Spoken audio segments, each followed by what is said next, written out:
কর্তামশাই ৮ দিন পর গতকালই উড়িষ্যা থেকে ফিরেছে।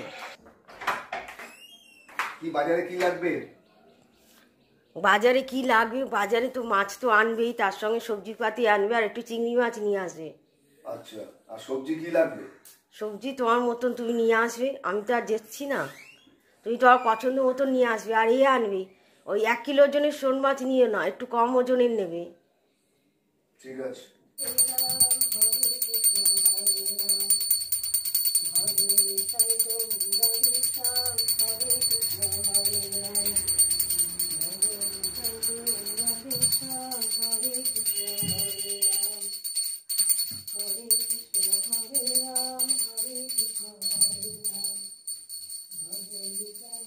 গুড মর্নিং বন্ধুরা, welcome back to mister and missus Sadhuka. আবার একটা নতুন ভিডিওর সাথে তোমাদের কাছে চলে এলাম। আজকে হলো রবিবার, আর এখন ঘড়িতে 9টা বাজে। এখন থেকে ভিডিওটা স্টার্ট করলাম, তোমরা সাথে থেকো। আর থাম্বনেল দেখি তোমরা বুঝতে পারছো যে আমার আজকে কুম্ভে মানে হয় পৌঁছানোর কথা, নয় যে আমি আটকে থাকার কথা, কিছু একটা হওয়ার কথা, কিন্তু সেটা হলো না। মনটা সকাল থেকে খারাপ। মানে ভিডিওর সঙ্গে সঙ্গে অবশ্যই জানাবো কেন হলো না, কি কারণে হলো না, কে কে যাচ্ছি না যাচ্ছি, তো ভিডিও চলবে, সবই জানতে পারবে। চলো সাথে থাকো। আর এই দেখো, আমাদের যে কুম্ভে যাওয়ার ছিল তার জন্য ব্যাগপত্র আমাদের সব এখানে রেডি হয়ে গেছিল, কিন্তু কিছু আর করার নেই। এটা হলো মায়ের ব্যাগ, মা যেরমভাবে এনেছে আর নিয়ে চলে যাবে। আর আমারটা শুধু ব্যাগে আমি সব বার করে রেখে দিয়েছিলাম ঝুড়িতে, শুধু ব্যাগের মধ্যে গোছানো বাকি ছিল। আর এটা গোছানোটা কর্তামশাই করে দেয় বলে, আর উনি ছিলেন না, মানে উনি ফিরবেন আমরা বেরোবো, এরমই সব ঠিক ছিল। এ দেখো না, গ্লাস পর্যন্ত নেওয়া হয়ে গেছিল। এখানে গামছা আছে, নাইটি আছে, চুড়িদার আছে, শাড়ি আছে, সব ছিল।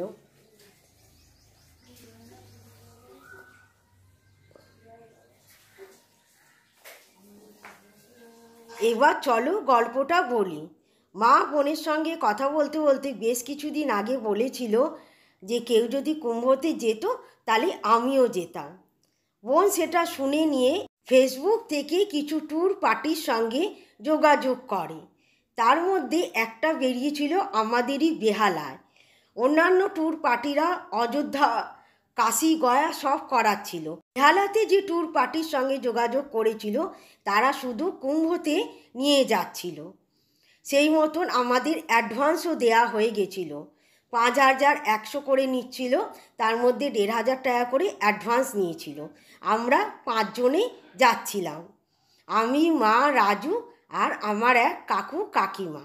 ওটা ছিল গতকাল মানে শনিবার বেলা 3টের সময় বেহালা 14 নম্বর থেকে বাস ছাড়বে। সেই মতন মাকেও ভাই দিয়ে গেছিল শুক্রবার রাত্রে। আর রাজু কাকু কাকিমা উঠত ডানলপ থেকে। মাকে আমি বলেছিলাম তুমি আগের দিন রাত্রে চলে আসবে, আমরা রাত্রে খাওয়ার জন্যে কিছু তৈরি করে নেব। সেই মতন আমি কড়াইশুঁটি ছাড়িয়ে পুর করে শুক্রবার রাত্রে রেডি করে নিয়েছিলাম। আর আলুটা মাকে বলেছিলাম তুমি সকালবেলা সিদ্ধ করে নেবে, তাহলে আমাদের রান্না হয়ে গেলে তরকারিটা করে নেব। সোশ্যাল মিডিয়ার মাধ্যমে নানান রকম খবরই তো আমরা শুনতে পাচ্ছি। কোথায় খাওয়ার পাবো না পাবো, একটুখানি খাওয়ার করে আর কিছু শুকনো খাওয়ার নেওয়া থাকলে চিন্তা থাকবে না। শুক্রবারের রাতের শেষ আর শনিবারের রাতের শুরু, মানে 12:30 পৌনে 1টার সময় মেয়ের ফোনে একটা মেসেজ আসে বোনের, তাতে লেখা থাকে যে আমাদের শনিবার যাওয়া হচ্ছে না, সেটা ক্যান্সেল হয়েছে। তাই আজ এই ব্রেকফাস্টে বানিয়ে নিলাম কড়াইশুঁটি, কচুরি আর ছোটো আলুর দম। বলছি কি কর্তামশাই, আমাদের তো ব্যাগপত্র রেডি হয়েছিল, আমরা মহাকুম্ভে যেতে পারলাম না। একটুখানি বলবে কারণটা আমার বন্ধুদের? না যাওয়ার কারণটা একটাই, কারণ প্রয়াগে এখন প্রচুর ভিড় হচ্ছে। তা যারা ওই ভিড়কে উপেক্ষা করে যেতে পারছে, পৌঁছতে পারছে, খুব ভালো, তারা পুণ্য স্নান করে চলে আসছে। কিন্তু আমরা যে এজেন্টকে মাধ্যমে আমরা যাওয়ার চেষ্টা করছিলাম, তারা এর আগে যে মাঘী পূর্ণিমার একটা যে স্নান ছিল, তারা সেই সময় ট্যুর গেছিল, বেশ কিছু দল গেছিল তাদের। তা সেখানে 5 ঘন্টা 6 ঘন্টা রাস্তাতে পুরো দাঁড়িয়ে থাকতে হচ্ছে, মানে অন দ্য ওয়ে বাস। তা এই যে একটা হেক্টিক একটা যে ঝামেলা, এটার জন্যই এরা ট্যুরটাকে একটু পিছিয়েছে। এখন কবে করবে সেটা ফার্দার আমাদেরকে এখনো জানায়নি। কালকে যে শিডিউল ছিল শনিবার বেরোনোর, সেই ডেটটাকে এরা পিছিয়ে বলছে আরো দিন 4-5 পরে একটু ক্রাউড কমে গেলে ওখানে তারপরে যাবে। কারণ অন দা ওয়ে যেটা তোমার 12 ঘন্টা লাগে সেটা 5 ঘন্টা 6 ঘন্টা রাস্তায় জ্যামে আটকে 17-18 ঘন্টা লেগে যাচ্ছে। এটাই অ্যাকচুয়ালি কারণ। আর তাহলে আমাদের জন্য যার কি ব্যবস্থা করছো? আমি দেখছি ওখানে যদি স্টেইং এর একটা ব্যবস্থা করে নিতে পারি, 2-একটা নেট ঘেটে দেখছি কোথায় রাখা যেতে পারে তোমাদেরকে। তারপরে অল্টারনেট অপশন প্রচুর আছে, বাস আছে ধর্মতলা থেকে, প্রচুর ভালো ভালো বাস আছে, ওভারনাইট জার্নি করে সকালবেলা পৌঁছে দিচ্ছে। এই যে আওয়াজটা পাচ্ছ, গ্যাসের গাড়ি এসেছে। এই যে আমাদের গ্যাস দিয়ে গেছে, ভেতরটা পরিষ্কার করে রাখবো। একটা আলু নিয়েছো, এখনো সেই আলুটাকে ভাঙুনি, বলো, রেখে দিয়ে খালি গ্রেভিটা দিয়েই খাচ্ছ।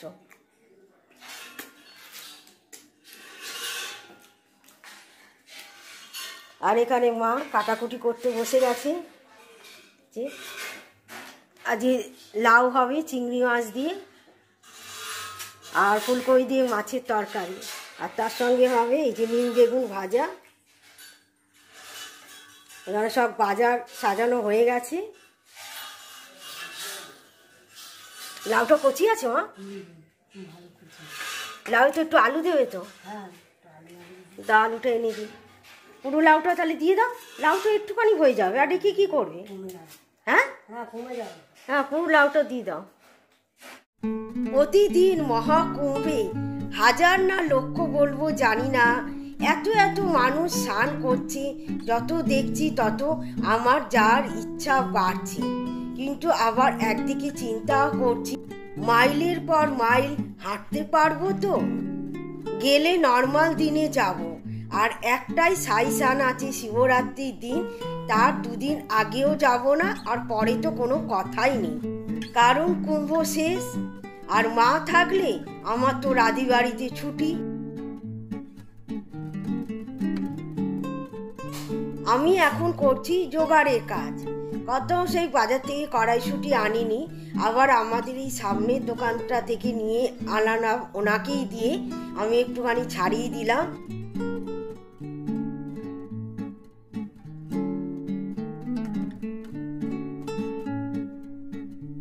তারপর আমি কেটে দিলাম মাছের ঝোলের জন্যে ফুলকপি, কড়াইশুঁটি আর আলু।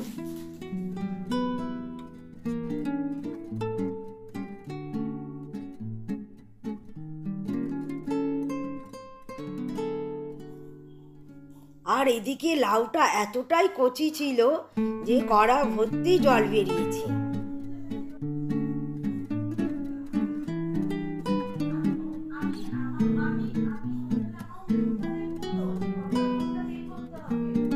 লাউ থেকে কিছুটা জল চামচের সাহায্যে তুলে নিয়ে মা মশলা দিল, একটু হলুদ গুঁড়ো, সামান্য একটু লঙ্কা গুঁড়ো, জিরে গুঁড়ো আর ধনে গুঁড়ো।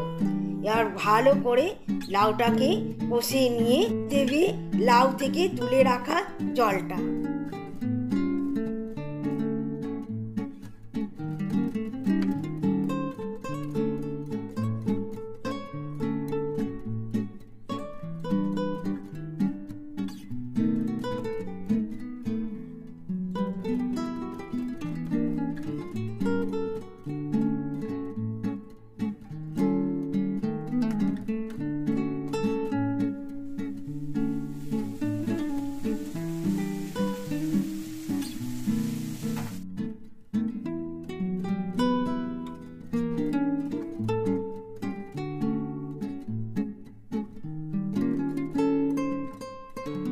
মেয়ের নাকে কি আছে জানি না, তরকারিতে জিরে গুঁড়ো দিলেই ওর নাকে ঠিক গন্ধ চলে যাবে, কার যাক আর না যাক। তো মাকে বললাম একটুখানি অল্প জিরে দেবে আর ভালো করে একটুখানি কষে নিয়ে তারপর জল দাও, নাহলে খুঁতখুত করবে। সকালের আলুর তরকারিতে মা একটু জিরে দিয়েছিল, ঠিক ধরেছে। দিদা ভাই, তুমি তরকারিতে জিরে দিয়েছো না? মা বলল হ্যাঁ, একটু অল্প দিয়েছি, কি করব, গ্রেভি করার জন্য তো দিতেই হবে। মাছের তরকারিটা হয়ে গেলে নিম পাতাটা ভাজলেই আজকেকার মতো রাঁধিবাড়ি শেষ।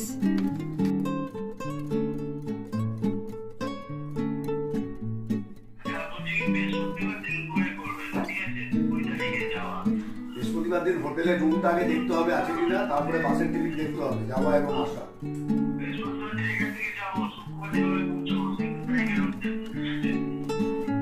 ঠিক আছে, যে হোটেলটা তোমায় পাঠালাম দেখো তো একবার হোটেলটা কেমন, সাইটটা খুলে। তো মহা মুশকিল, আমি যাবো না, আমাকে জোর করে ফাঁসাচ্ছে এসবের মধ্যে।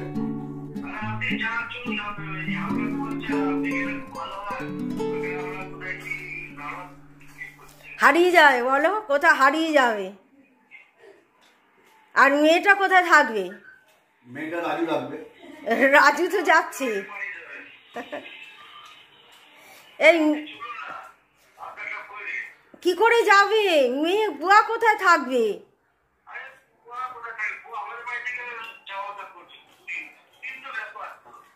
দুটো দিন না, তিনটে দিনের ব্যাপার আছে।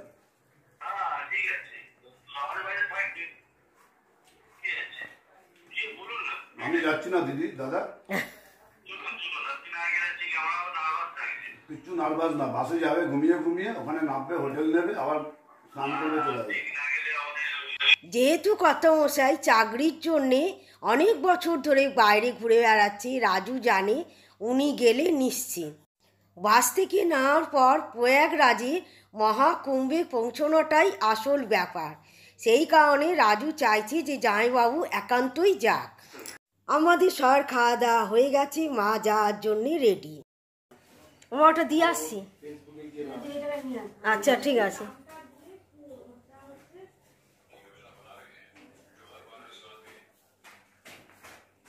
ভাই নিতে চলে এসেছে মাকে, এখানেই খাওয়া দাওয়া করেছে।